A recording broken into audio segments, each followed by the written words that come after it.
Hey guys, welcome to WritersBlockBrewing.com. It's me, Matthew, reminding you that I'm proud to be an American. So proud, in fact, that I'm a gun owner. And by gun owner, I mean a Blichmann beer gun owner. In this how-to video, I'm going to show you how easy and convenient it is to use one of these contraptions. First, what is a beer gun? A beer gun allows you to fill bottles directly from your keg of already carbonated beer. Super easy. Aside from this beer gun, you're going to need a couple of attachments. One attachment which you'll need is the liquid line out, coming from your keg into the beer gun. Another attachment which you'll need is your CO2 line out from your regulator and CO2 canister, also to your beer gun.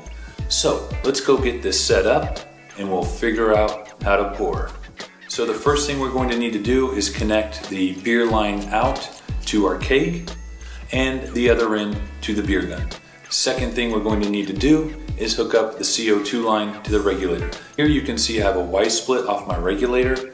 This allows one line to go to my air distributor inside the keg, which is providing CO2 to my kegs and carbonating the beer, keeping them under pressure. Also, this line I can just use for my beer gun, so I can easily hook it up here. Other end of this CO2 line I will hook directly up to the beer gun. Of course, everything is sanitized, and I've prepared my bottles by sanitizing them and put them in the freezer so they're super cold, and this is going to help with reducing the level of foam. Also, I've sanitized my bottle caps.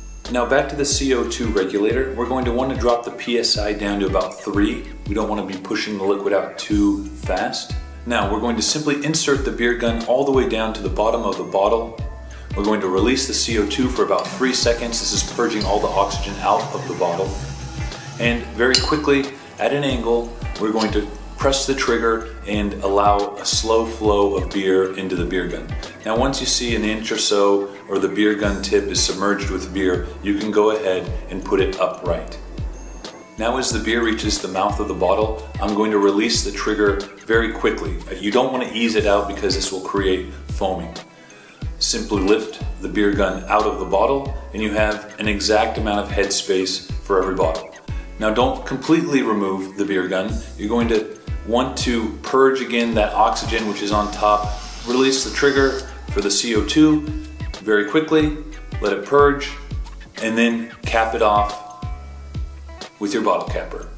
And that's how you bottle a beer that's already carbonated inside your keg. Very convenient, very easy. You can do several beers in several minutes. In fact, even microbrewers are using this to bottle some of their beers. So guys, if you have any questions, please let me know. Please subscribe to my channel. Please comment and I'll get back to you very quickly. And don't forget my weekly bottle cap contest. Thanks for watching. Cheers. Thanks again for watching, guys. Please subscribe to my YouTube channel. Show your support by liking and commenting on my videos. Also, check out my blog, WritersBlockBrewing.com, for a whole lot more content. I'm also on social media. Thanks for watching and cheers.